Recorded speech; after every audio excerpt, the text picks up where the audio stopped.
My name is Kelsey Armini. Thank you so much for being here at CU's First National Psychedelic Symposium. Today, Brigitte Mars is going to give a talk for us, and if you look on the screen sheet, it has so many things that Brigitte Mars is. She is a professional member of the American Herbalist Guild, nutritional consult. She teaches herbal medicine at Naropa, and she is one of the most amazing professors you will ever have. You're welcome. She does holistic nutrition at the College of Bauman, is that how you say that? Yeah, Bauman College. The School of Natural Medicine, and just for Health School of Herbalism. She has 14 books. I recommend Rawsome, or the Desktop Guide to Herbal Medicine. And she is definitely here to share her allyship and her passion that I see in the classroom with her of this group. So please help me welcoming Brigitte Mars.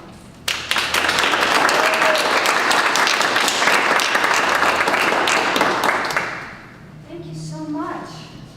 I don't know where I put my phone down. If anybody sees like a phone with a real psychedelic cover, oh, I found it. So now I'm going to be so much more relaxed. See? Okay, 301. Well, welcome everyone. I do expect there'll be a few people coming in, so I'm going to just leave off for a minute and say a few things about how happy I am that this day has arrived, because I grew up in the 50s, and in the 60s I was friends with Timothy Leary and his family, and I remember a time when his wife Rosemary was the most wanted woman in America and never left the house without a wig on, could never get a driver's license because she was America's most wanted, so we lived in Canada. And I remember a lot of very dear people who went to jail for distribution of psychoactive substances, which they really believed was going to help end the war in Vietnam. So I came from a time where I saw a lot of suffering, but I also saw a lot of passion. So I so welcome this day, and I just want you all to know that it's taken a long time to get here, and this really is a cause to celebrate. So thank you to all of you who have been part of making this happen. So yeah. Super.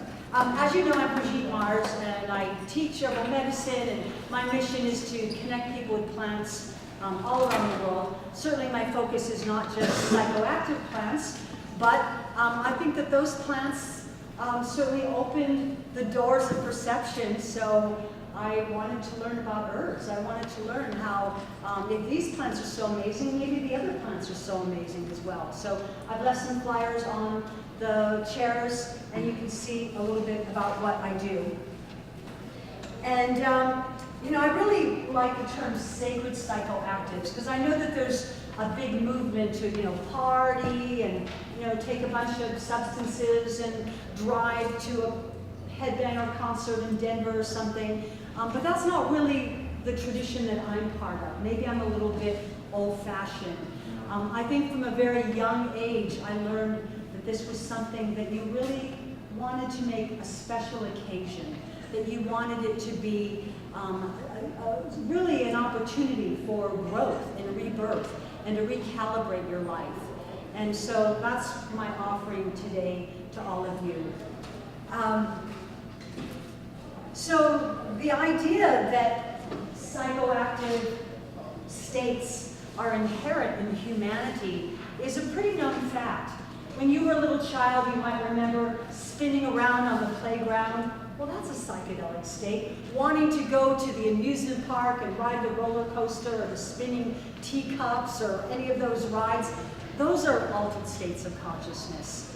My friend Terence McKenna used to say, you know, if the government wanted to make psychedelics illegal, they would put all humans in jail because they abound with psychedelic chemicals. He had this wonderful voice as if he was, you know, underwater or something. But really, we know that the alteration of consciousness is something that even animals will seek out. Oh, some more people. We're so glad to see you. We're so happy to be here. Come I'm on. happy to be here. I can't speak for them. Oh, they're all happy. So, sacred psychoactives, a pet subject of mine. I teach at Naropa University, and I'm really glad that in my semester I get to sneak in a class called Sacred Psychoactives in the psychology department. And I've just been asked to be the faculty advisor of the Psychedelic Club. So maybe I'll see some of you there, and I'm just delighted that this event is happening here. So,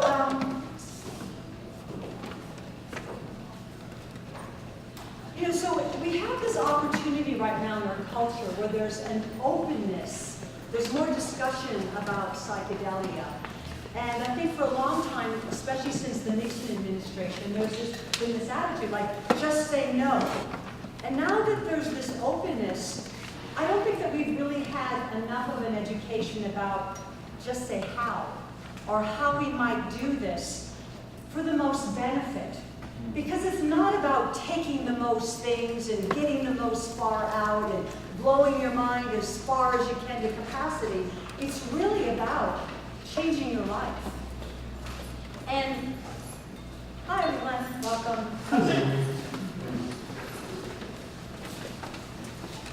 My son-in-law likes to say, if you're not early, you're late.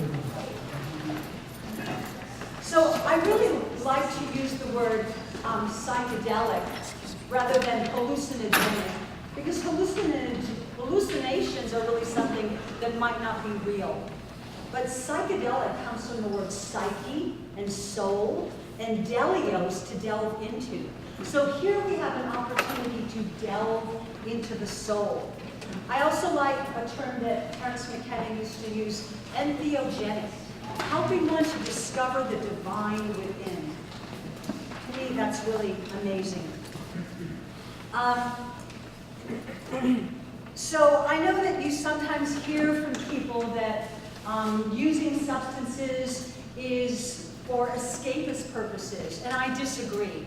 I think that the psychedelic experience is something that can really intensify what's going on. And anyone who thinks that it's going to help them escape, might find that that's really not the best use of them. I think I found my calling at a young age. I went to an all-girls boarding school, Miss Hall School for Young Ladies. I always feel like I should curtsy when I say that. And I was interested in herbs even back then. My grandmother was a practitioner of folk medicine. And one of the things I remember was that, I had this drawer of herbs in my room. And so my classmates would come to my room for remedies for their cramps and their headaches and, things that would help them study. And even though I was 15 years old, I said, here, try some rescue remedy or try some chamomile tea, and it usually worked. But I remember a real life changer in my life where someone rapped on my door, quick, Sally's taking 8 hits of acid and she's having a really hard time. And there was like this panic on our floor because this young girl was really in a difficult space. And I'm just so glad that, they didn't call the, emergency room or have an ambulance come and have her get kicked out of school and bring the police. And so for me, it was a real opportunity to help this woman. First thing I did was change the music. Tell her it wasn't going to last. And I think after that night, I realized that this is what I wanted to do with my life. I wanted to help people with natural medicine, and I really never looked back. So, I think sometimes people think that psychedelics started in the 60s.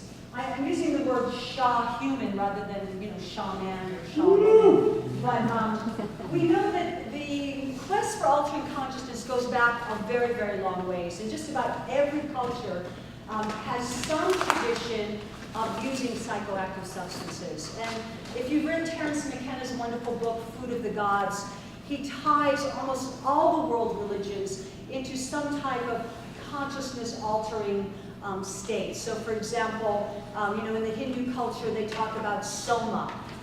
In the Buddhist tradition, there's a legend that Buddha ate 1 hemp seed a day. In the Shinto religion, almost all of the ceremonial objects, from robes to parchment papers, are all made out of hemp.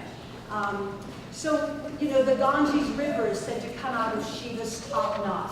Ganges River and Ganja are very connected. So, I just wanted to say that it didn't just start in the 60s. It's been going on for a very long time. And a lot of it just went underground. There was a very dark period in history. I'm really glad I didn't live during that time, between the 1400s and 1700s, where it's estimated that between 500,000 and 11 million so-called witches were executed, and very often these were people that had knowledge about plants, knowledge about contraception, knowledge about psychoactive plants that were connected to alternative spirituality. These were things that were very threatening. So this really went underground for many, many years. But we certainly know that everything from, accusing witches of having flying potions, which were actually, mostly daturas and henbanes and plants that I wouldn't recommend using. But we do know that there's a long history of the quest for altering consciousness, and it just didn't get written about or spoken about. So, one of the things that I feel is really important when we talk about psychedelics, when I lived with Rosemary Leary, who was Timothy Leary's wife, we would plan to have a ceremony. We called it a session. And we would plan sometimes at a very auspicious time, like a full moon or an eclipse or something. And we would prepare all week long. We would make the house absolutely spotless. We would sometimes sew clothing that was going to be easy to take off and on, and very comfortable and natural fibers. We would have the most amazing food available. We would get the house ready and have something available for each of our chakras. We would pick the music out.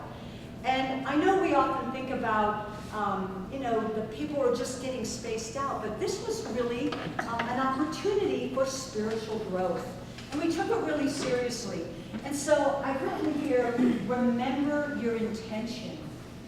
And I think, maybe young people today say, well, just take something. But the idea of having an intention, why are you doing this? And if you would verbalize your intention to the people you're with or write it down in your journal, if you get into a place that's maybe a little difficult or frightening, you can always come back to your intention. And intentions I have known and loved and experienced might be things like, I want to become more spiritual. I want to let go of anything that keeps me from fully experiencing love.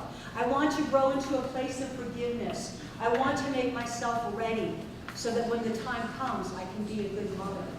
I want to learn what my mission and purpose in life is. So you see, these were really big intentions. And from a very early age, I would really get down on my knees and say a prayer before ingesting anything. And I would pray that my visions be true and that I would be guided to a higher state so I could make a small contribution to making the world a better place. So remember your intention. I also like the idea of having around you some tools for transformation. And these tools for transformation, they might differ from person to person, but I really like the idea of having some art supplies on hand.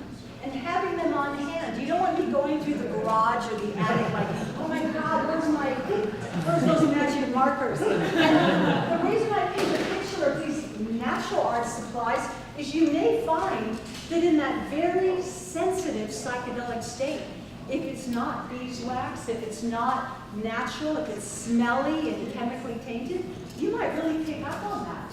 You might be uber sensitive. So why not have your art supplies on hand? I'm a shameless name dropper, but my friend Alex Gray likes to say, I don't actually paint when I'm dripping. I make little sketches while I'm on that medicine, and then I execute the art later on. And so having some art supplies, it might be a place where you doodle or journal or plan some art piece that you want to create later on. If you've never had a massage on medicine, you're missing out on one of the great experiences of life. It could be really profound. Of course, it's really best if you don't have to drive anywhere, if you find a trusted therapist who'll come to your house and knows what the landscape is. and someone, who's going to be trustworthy. But that could be very transformational. I know I'm just talking about my personal experience, but I remember one time feeling like in time-lapse photography, I could see myself being made in my mother's womb in time-lapse photography. And I could see my 2 children, the 2 daughters that I had, being made from me. I experienced it all. I will never be the same after having had that experience.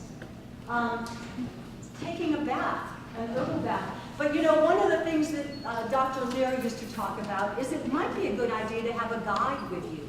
Someone who's familiar with the landscape and not judgmental. Someone who's not going to come onto you sexually, even if you proposition them. I used to tell my daughters and my students, never decide to sleep with somebody for the first time while you're on medicine. I mean, if you're already lovers, that's one thing. But in that moment of at oneness, we say, oh, we're all one. Oh, you might regret it later when you find yourself really called into the drama. So I think that's really good advice. I'm a grandmother, so I'm really into giving advice like that. So another purpose of the guide might be, didn't you have the water running a few minutes ago while you're looking for a CD or getting lost in something else? So a guide can really help keep the space safe. And so a guide ideally might be someone who is familiar with the landscape and can give you ideas like, this is not really a good place to take your clothes off. Of course, being in nature is a wonderful thing, but a guide might say, I know you feel like you can leave tall buildings in a single bound, or whatever it is they do, superheroes. But that's really not a good idea. I think we should stay on the path and behave intelligently. So herbal baths, anything that is really healthful and health-giving, while you're in that open state, might be even more amazing. I also have a picture of a woman with oracles. One of my favorite oracles is something that came out of Findhorn called the Inner Child cards. Maybe all you do is pull a card. A lot of people find it difficult to read on medicine, so maybe the guide. I used to always be the one who would read for some reason, so I like to read. But throwing the I Ching, pulling a medicine card, a tarot card. It doesn't have to be complicated, but some opportunity for is there a message for me from the cosmos? You might find that some real magic comes through. So these are just suggestions of how you would want to create set and setting, how you would want to create a safe place to be in. Dr. Leary always used to say, of course, it's always best to be secluded in nature. And that's really a wonderful thing, and I totally embrace that. But you need to think about how are we going to get there? How are we going to get home? Who's driving? Because I really don't think it's a good idea to be driving and navigating and dealing with traffic. That could really put people in a frightened space. Another thing that Terence McKenna used to say is that most people are better off leaving this alone and not even getting into it. So I'm not here to endorse or encourage people to participate in this. I'm really just here to offer guidance that if this is something that you feel called to doing, how you might do it in a way that benefits you. And rather than it being something that gets overdone, that a few profound experiences in life might give you food for thought for many, many months or years even. Maybe it's even just something that happens once in your life. Again, rather than thinking that it's going to lead to drug addiction or drug abuse, I've written a book called Addiction Free Naturally. I counsel a lot of people wanting to overcome addictions, and I really feel that a lot of times what people are looking for in cigarettes, in alcohol, in prescription drugs, is some glimpse of an aha moment of connecting to the divine. And they just piddle around with it and don't ever really get there. And in many cultures, young people are actually taken aside and with the Shah human, and they prepare for months to be ready, and they're initiated into some kind of rite.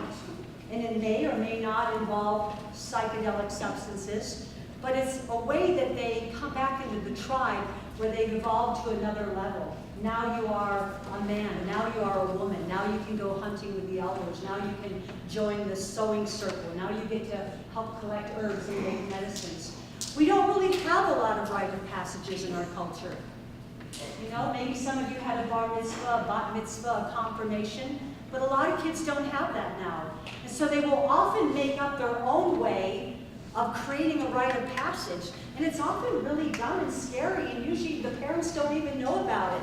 Let's take 6 hits of acid and drink some beer and drive to a heavy metal concert in Denver. And then you lose your friends. And it just is really bad news. Some of you say, I've done that.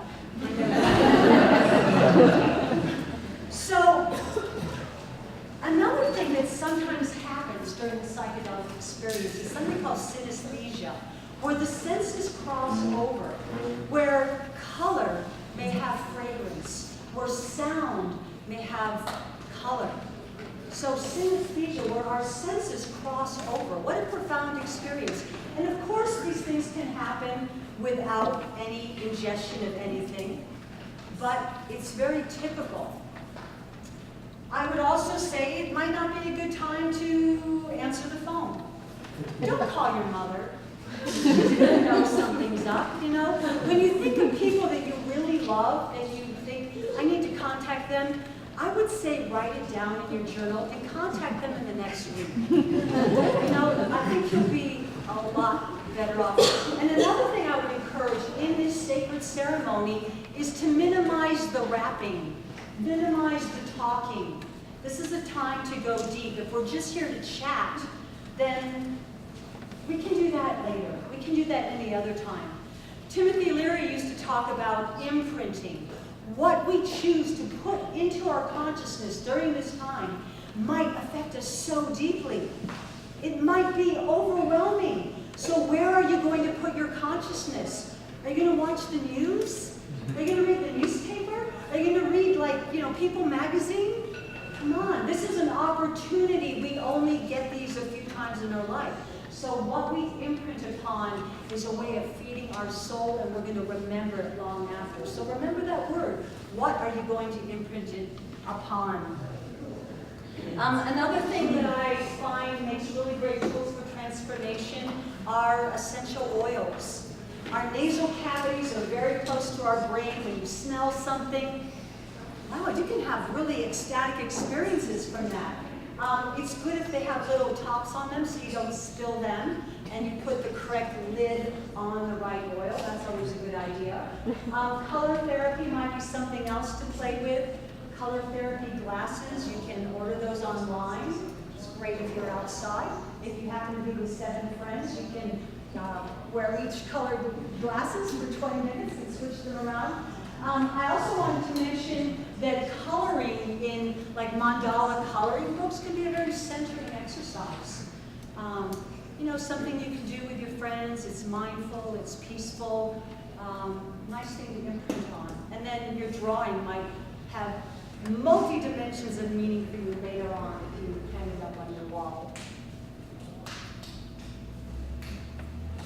The type of music that you listen to is also very important. I always have this little caliber. I say, does it pass the acid test? And that really means a lot of things. I remember Steve Gaskin, founder of the farm in Tennessee, he said that one day him and his lady, Ina Mae Gaskin, who wrote Spiritual Midwifery, were laying there in bed and they had ingested some sacred plant medicine, and they both said, the walls are bleeding. They could see like blood coming out of the walls, and she said, we're playing the Rolling Stones, and the name of the CD is Let It Bleed. Maybe we should change the music. So maybe that didn't pass the acid test. So you really think about that. And actually, I want to hold something up because I see one of my dear friends here, Kimba Aram. We created a CD a couple years ago called the Psychedelic Prayers. And I'll pass this around if you want to look at it. So in the 70s, Dr. Leary and Ralph Metzner went to India with a book that they considered a sacred text called the Tao Te Ching. How many of you have heard of the Tao Te Ching? Yeah, great book, wonderful book.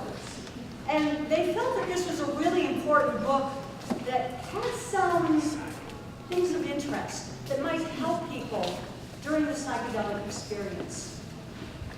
And I'm really blessed because before Timothy Leary died, he told me I could do anything I wanted with his updated psychedelic version that him and Ralph Metzner had done of the Tao Te Ching. They called it the Psychedelic Prayers. And Kimba Aram created music for it. That's Kimba back there. She plays many wonderful instruments.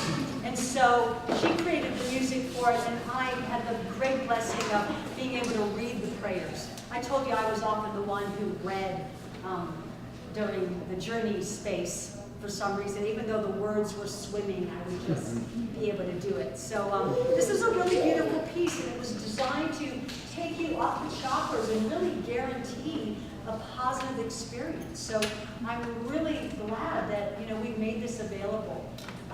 So check that out. It's available online, the Psychedelic Prayers. It's also possible that the psychedelic experience may enlarge one's scope, that you may see things from a bigger, brighter view. I think it's been common knowledge since the Crick and Watson team, since Crick died, a lot of people have heard that Crick discovered the double helix of the DNA while on LSD. That's amazing. And Max Magazine actually did a special edition on how a lot of great, very high-tech computer programs were created when people were able to think outside the box. That's amazing. That's why I'm an Apple computer user. So the quality of music is really important. Other things that might be good to do while you're just in a normal waking state might be really wonderful to do during the psychedelic experience. Meditation, dancing, we've already talked about massage, oracles, listening to sacred text. I wanted just to mention the pineal gland, which is also known as our third eye. This, inner being, this state of knowing that we still are learning about. It's been said that fluoridated water kind of coats our pineal gland, but the pineal gland is a gland inside our brains that produces a chemical called dimethyltryptamine. And I'll talk more about that in a little bit, but I just wanted you to start thinking about pineal gland activation. And we also know that a lot of the psychedelic substances are very similar to serotonin. So serotonin is a naturally occurring brain chemical, and when these substances are ingested, we don't produce serotonin for a while.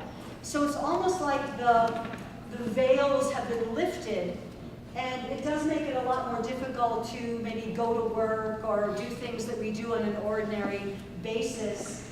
So in a sense, serotonin really helps us in our day-to-day living. But to take a day, a journey day, a day where we just are going to have this experience, we take a little break.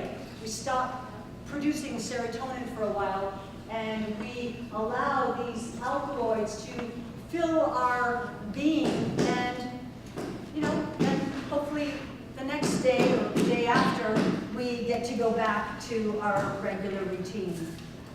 So DMT, dimethyltryptamine, that's where the word trip comes from, is a chemical that does occur in our bodies anyways. It's especially produced when we're born, especially if we're born by a natural vaginal birth. It also comes into play when we die. We can also stimulate production of DMT through yoga, through meditation, from amazing mind-blowing lovemaking. It also is produced during fasting or starvation, and also during states of great pain.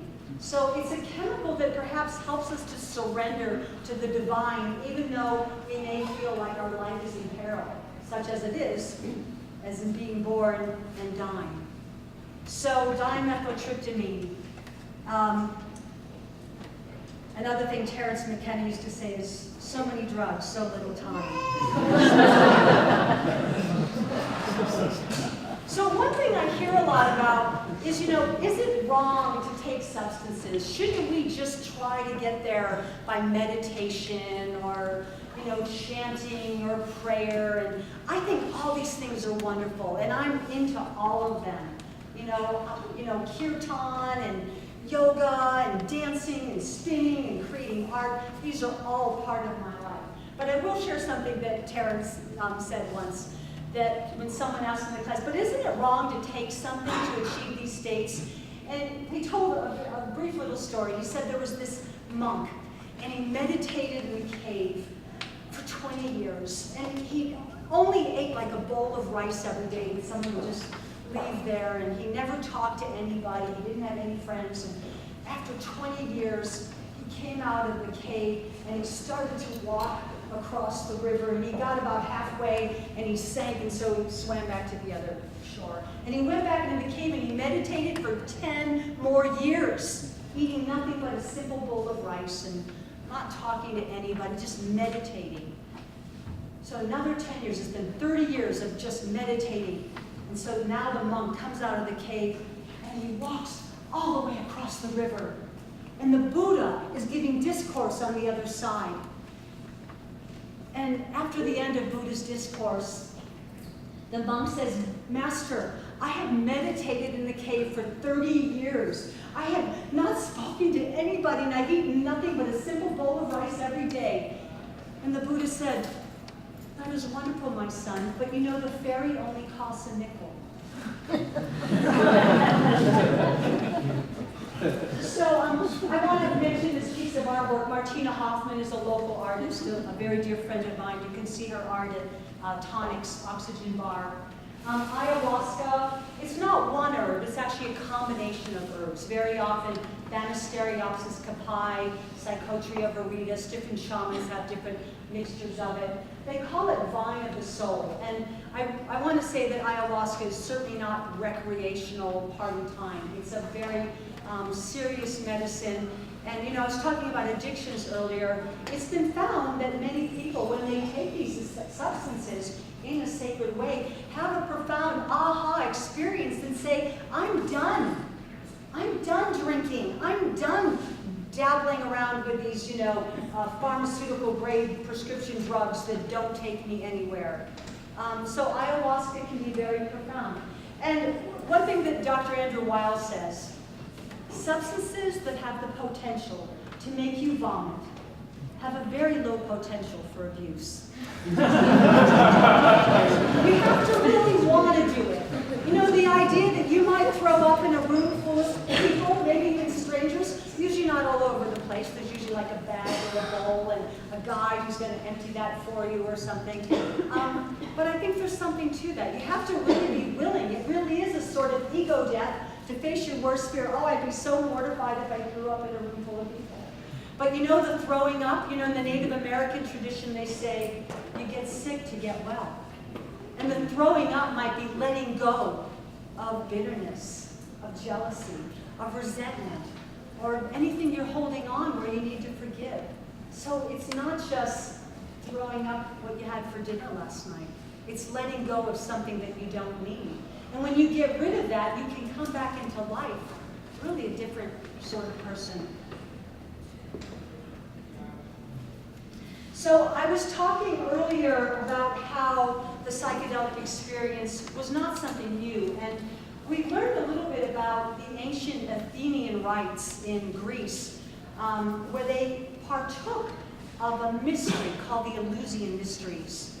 And we know that a lot of the people that we had to read in high school and college used a substance called kykeon that was made from fermented rye or fermented barley and a type of wild pennyroyal and other herbs. But we know that it contained something that was probably very similar to lysergic acid.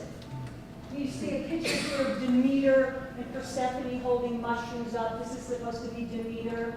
You know, it is a mystery. We don't know that much about it, but we do know that Cicero, Sophocles, Plato, the Emperor Marcus Aurelius, that they all partook in these mysteries, and it gave them a reason to live, and a reason to live more joyfully. And men and women and slaves could all partake of these Eleusinian mysteries. So you see, it goes way back. This is a painting by Martina Hoffman called Lysergic Summer Dreams. And I have here a picture of Albert Hoffman. Albert Hoffman worked for Sandoz Pharmaceuticals. He was very interested in plant medicine. He lived in Basel, Switzerland.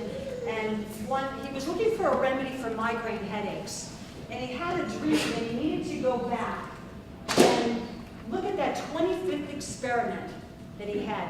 And he did, and he got some on his fingertips, and he felt kind of strange and had to ride his bike home. So there's like, I think it was 1938, the memorial Ride Your Bike home day. And 43. 1943, thank you. So a lot of people, there's a little picture of Dr. Leary winking at us there. You know, a lot of people criticized Timothy Leary. He was very famous for saying, turn on, tune in, drop out. But later in life, he said, turn on, tune in, boot up. He was actually very committed to people getting into computers, that the internet would be a great boon for the future. There's some wonderful stories about him, how he was running for governor of California, competing against Ronald Reagan. He got arrested because one of his kids had a roach in their pocket. He was thrown in jail, escaped from prison, went to Algeria. It's really a great story. Make a wonderful movie. If you want to read about it, read flashbacks. And then here, I want to honor Terence McKenna, who wrote Food of the Gods and really kind of brought people's attention to sacred mushrooms. Robert Venosa did this painting, the late great local artist.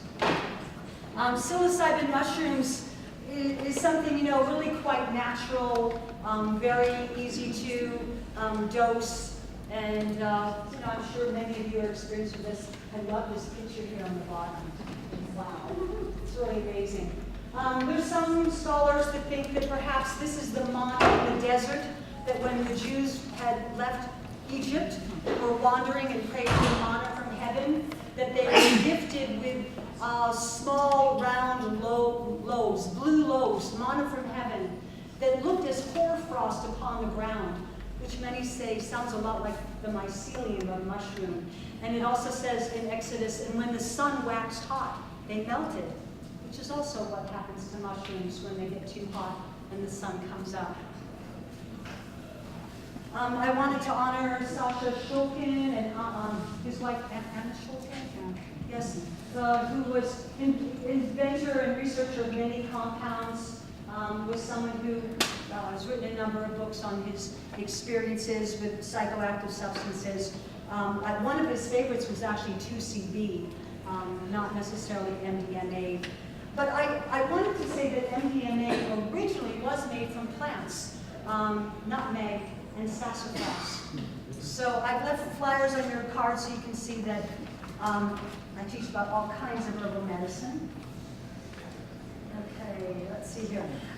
Some of you might know that our Christmas legend really has its roots in Siberian shamanism, and that it was been observed in very ancient Siberian shamanism that the reindeers would eat these little red and white mushrooms that grew under the trees, usually pine trees, and it wasn't really safe for us to eat the mushrooms, although some people do, or some people smoke them, but I know this might sound a little unusual to us, but different people in the tribe would then drink the urine of the reindeer, and then people would drink the urine of the next person, the shaman and the mayor and the merchant and so forth.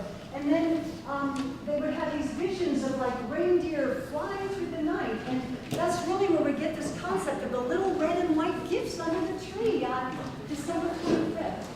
Isn't that beautiful? I love that.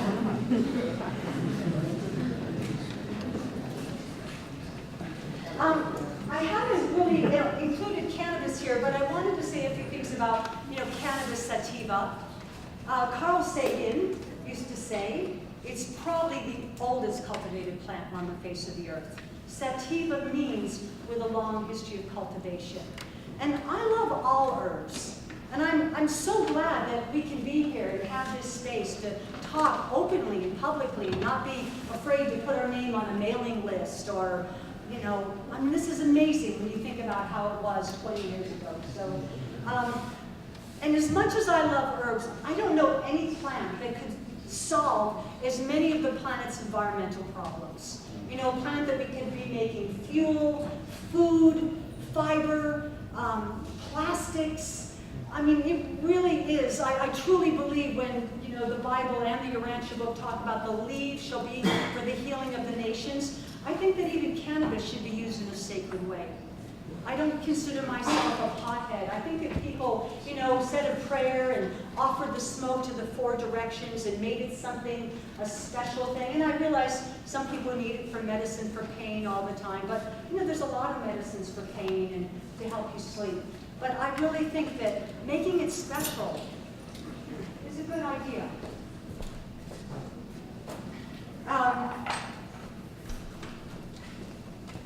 So just because a substance is available doesn't mean it's a good time to use it.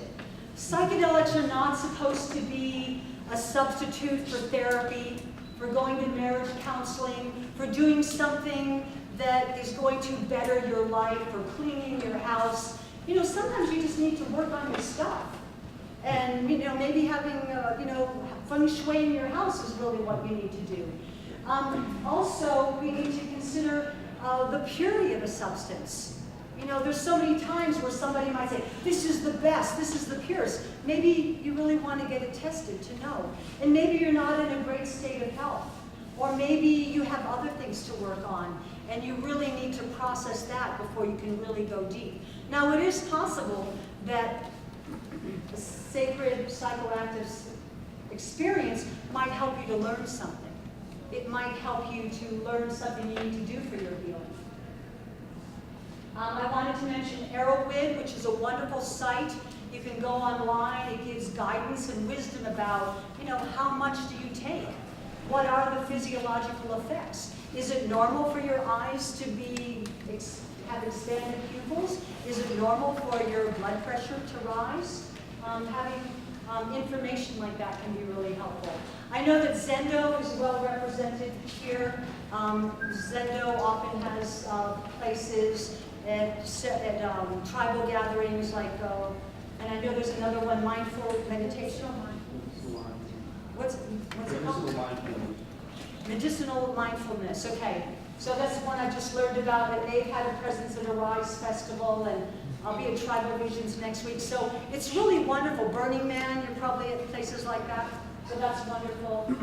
MAPS is a very intelligent group of research. They print a wonderful magazine. I know there's some copies of MAPS in the tent there. But if you really want to learn more about research that's going on with ayahuasca and treatment of cancer or MDMA for post-traumatic stress, I would really suggest that you become a member of MAPS. They have beautiful artworks illustrating every edition and really peer-reviewed information about what's going on scientifically. There's been a lot of research that's been going on in Europe, and finally we have research going on in the United States once again, and I'm really happy to see that.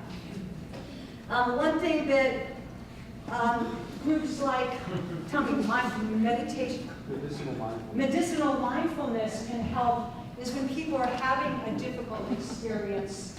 I don't know if you can see this picture here, but very often what used to be called a bad trip could be an opportunity for a spiritual re-emergence.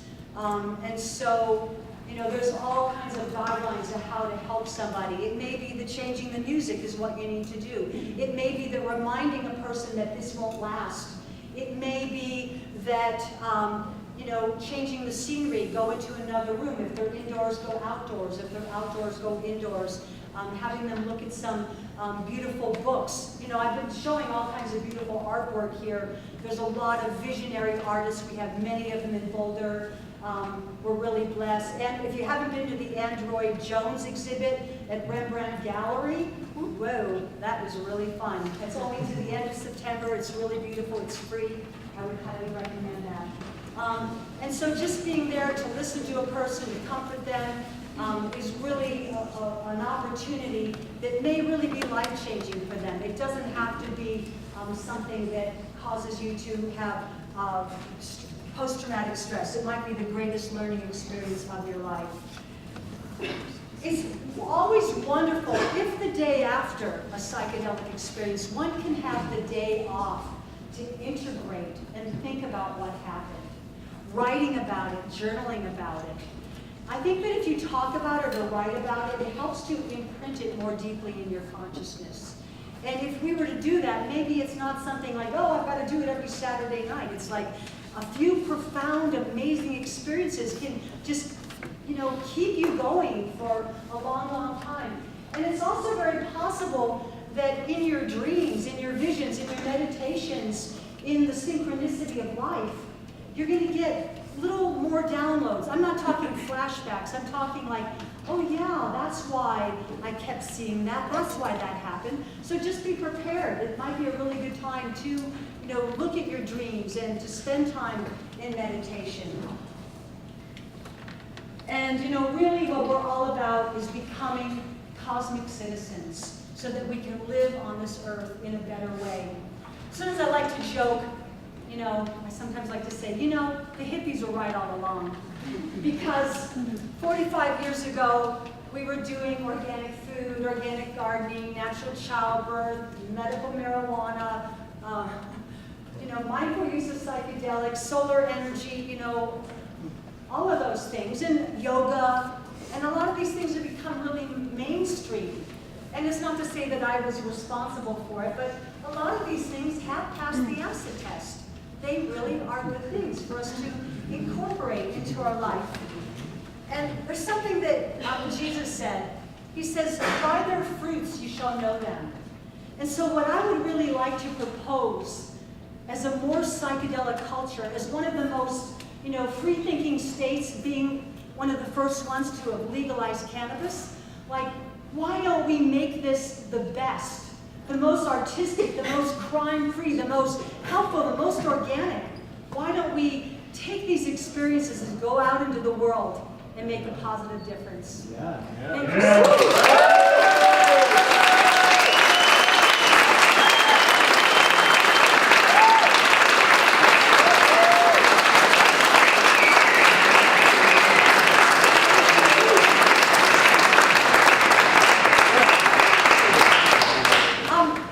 I know there's someone else coming in to do a talk. I will be in the tent for a little bit, for the next 10 minutes or so. If you have questions, I'm starting a 10-week class on Wednesday. I think you all know how to find me.